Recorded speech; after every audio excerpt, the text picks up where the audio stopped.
Shalom pemirsa CBN Indonesia semua.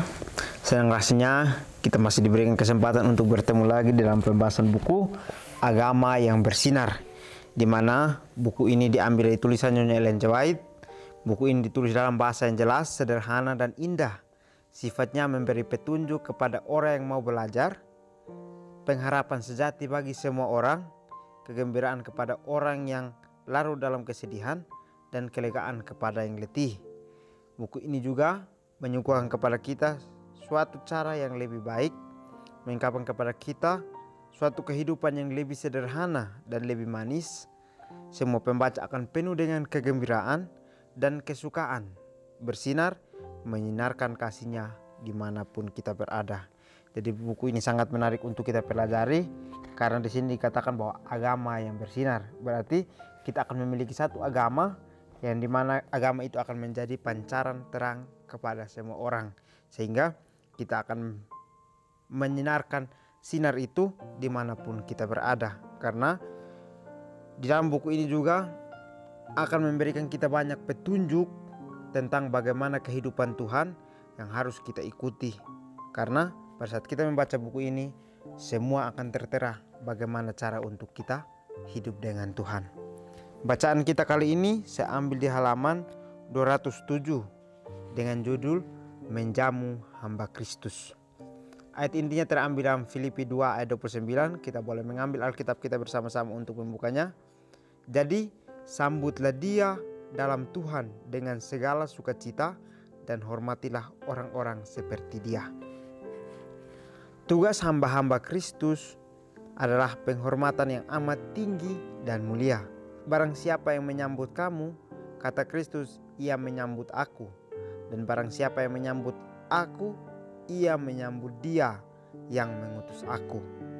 Tiada perbuatan yang baik dan ramah yang telah ditunjukkan kepada mereka atas namanya yang akan gagal diakui dan diberi upah. Dan di dalam pengakuan ramah serupa itu, ia mengikut sertakan yang terlemah dan terendah dari keluarga Tuhan. Barang siapa memberi air sejuk secangkir saja pun kepada salah seorang yang kecil ini, mereka yang seperti anak-anak di dalam imannya dan pengetahuannya akan Kristus, karena ia muridku, aku berkata kepadamu, sesungguhnya ia tidak akan kehilangan upahnya daripadanya. Alfa Omega jilid 5 halaman 386 dan 387. Jadi dikutip dari pena inspirasi Alfa Omega ya. Dikatakan bahwa orang yang mau melayani Tuhan memiliki satu kehormatan yang sangat tinggi. Jadi pada saat pengikut Tuhan yang sungguh-sungguh mengikuti Tuhan, maka Tuhan juga akan menjamah orang-orang yang akan ditemui dengan semua hamba Kristus ini. Jadi pada saat mereka datang, mereka akan disambut dengan nama Tuhan, dengan segala sukacita yang mereka miliki, serta mereka akan menghormati dia yang sudah diutus itu. Jadi orang yang sudah diutus oleh Tuhan, dia akan disambut dengan kesenangan, disambut dengan segala sukacita, dan juga akan dihormati. Jadi tugas-tugas hamba Kristus itu bisa kita lihat bahwa itu sangat terhormat, yang amat tinggi dan mulia untuk kita jalankan. Pada saat kita jalankan dengan sungguh-sungguh, maka itu adalah satu pekerjaan yang mulia yang kita harus tinggikan, karena itulah yang pasti untuk kehidupan kita, yang membuat kehidupan kita untuk lebih berubah, untuk mengetahui akan kehendak Bapa kita. Barang siapa menyambut kamu, jadi barang siapa yang menyambut hamba Kristus, Kristus berkata, ia telah menyambut aku. Dan barang siapa menyambut aku, ia telah menyambut dia yang mengutus aku. Jadi kalau pada saat kita menerima hamba Kristus, berarti kita sedang menerima Kristus. Lalu pada saat kita menerima Kristus, kita sedang menerima akan Bapaknya yang sudah mengutus dia untuk datang ke dunia ini, untuk menyelamatkan kita. Inilah yang dikatakan di sini dalam firman Tuhan ya. Tiada perbuatan yang baik dan ramah yang telah ditunjukkan kepada mereka atas namanya yang akan gagal diakui dan diberi upah. Jadi Sesuatu perbuatan yang baik, sesuatu karakter yang ramah akan terlihat pada saat kita tunjukkan kepada mereka atau kepada hamba Kristus dengan namanya. Jadi pada saat kita baik, bukan berarti kita menginginkan sesuatu, tetapi kita harus tempatkan Tuhan dalam kehidupan kita supaya pada saat perbuatan baik kita, perbuatan keramahan kita terlihat datangnya dari Tuhan, bukan kita menginginkan sesuatu yang hanya diakui sementara tetapi tidak memiliki upah. Tetapi di sini dikatakan bahwa tidak akan ada nama yang gagal diakui dan diberi upah. Jadi pada saat kita menyambut Dia berarti kita akan diakui dan juga kita akan diberi upah. Dan di dalam pengakuan ramah serupa itu, ia mengikut sertakan yang terlemah dan terendah dari keluarga Tuhan. Barang siapa memberi air sejuk secangkir saja pun kepada salah seorang yang kecil ini, mereka yang seperti anak-anak di dalam imannya dan pengetahuan akan Kristus. Karena ia muridku, aku berkata kepadamu, sesungguhnya ia tidak akan kehilangan upahnya daripadanya. Jadi sangat menarik ya.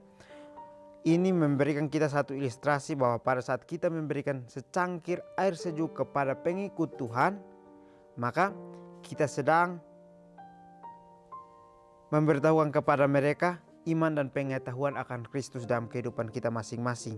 Jadi Tuhan mau supaya kita bisa memiliki hati yang ingin menjamu, di mana apapun yang kita berikan, apapun yang kita lakukan di dalam pelayanan tidak memiliki makna yang terselubung, tetapi kita harus memiliki satu makna, yaitu yang datangnya daripada Tuhan, sehingga kita tidak kehilangan upahnya, tetapi kita diberikan upah yang berlimpah. Karena Tuhan sudah janjikan bahwa pada saat kita menyambut Dia dan juga kita menjamu akan hamba Kristus yang datang, berarti kita akan mendapatkan sesuatu pengakuan dan juga kita akan diberikan upah.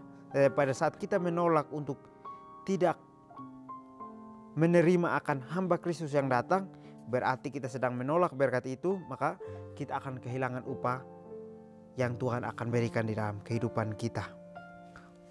Jangan kamu lupa memberi tumpangan kepada orang, sebab dengan berbuat baik demikian beberapa orang dengan tidak diketahui telah menjamu malaikat-malaikat. Kata-kata ini tidak kehilangan kuasanya dari zaman berganti zaman.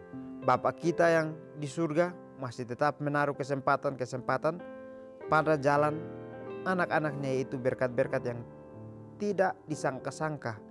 Dan mereka yang memanfaatkan kesempatan-kesempatan ini memperoleh kesukaan besar. Alfa Omega, jilid 3 halaman 107 dan 108. Baik, di akhir pelajaran kita sangat menarik ya.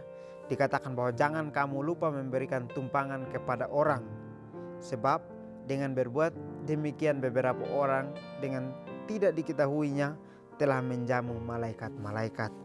Jadi kita diajarkan untuk berkorban dengan apapun yang kita punya.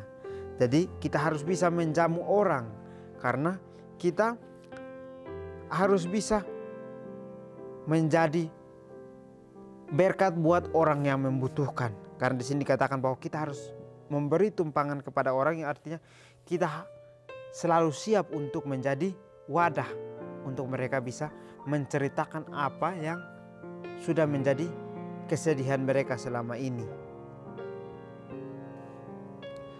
Pada saat kita memberikan tumpangan kepada orang yang membutuhkan, berarti kita sedang memberikan berkat yang datang dari Tuhan kepada dia.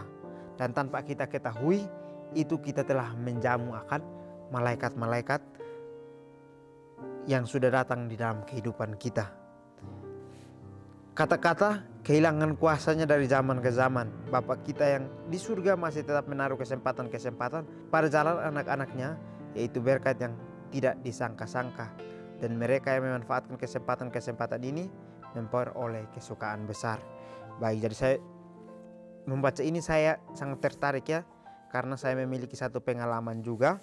Pada saat saya masih berkuliah, saya pergi untuk mengabarkan Injil melalui membawa buku-buku kesehatan dan juga buku-buku tentang kebenaran firman Tuhan. Pada saat kami masuk ke anggota jemaat, sangat banyak yang mau menerima kami untuk tinggal bersama dengan mereka. Tetapi karena utusan kami dari daerah tersebut, kami ditempatkan di gereja untuk menginap di gereja. Tetapi banyak sekali anggota jemaat yang mengundang kami untuk pergi ke tempat mereka. Mereka sangat senang karena sudah bertahun-tahun orang yang melakukan pelayanan di tempat mereka tidak ada. Tetapi mereka sangat senang pada saat kami datang. Mereka sangat antusias menyambut kami. Mereka mengatakan bahwa ini adalah kesempatan yang baru yang akan mereka dapatkan, karena mereka akan memberikan berkat yang mereka miliki kepada kami semua. Dan kami juga bersyukur pada saat itu berkat kami tidak pernah kami sangka-sangka itu datang melalui anggota jemaat. Jadi pada saat kami tiba, kami tidak memiliki uang. Tetapi kami tidak memiliki uang untuk membeli makanan. Tetapi kami tidak pernah meminta juga kepada jemaat. Tetapi jemaat pada saat mengetahui kami datang, mereka datang berbondong-bondong membawakan makanan yang limpah, berkat yang limpah untuk kami saji setiap hari. Jadi sangat menarik ya. Tanpa kita sadari, Tuhan sedang menaruh kesempatan-kesempatan itu kepada anaknya untuk mereka ketahui bahwa berkat-berkat itu tak disangka-sangka akan diberikan. Jadi Tuhan sudah mengetahui jalan kehidupan kita masing-masing. Jadi Tuhan mau supaya kita bisa menjadi orang yang selalu menolong, orang yang selalu menjamu. Karena pada saat kita menjamu, bukan diri kita yang ditinggikan, tetapi sesuatu pengorbanan yang kita lakukan. Tetapi ingat, kita harus mengorbankan itu dengan kesungguh-sungguhan hati kita, dengan kesungguh-sungguhan kita terhadap Tuhan.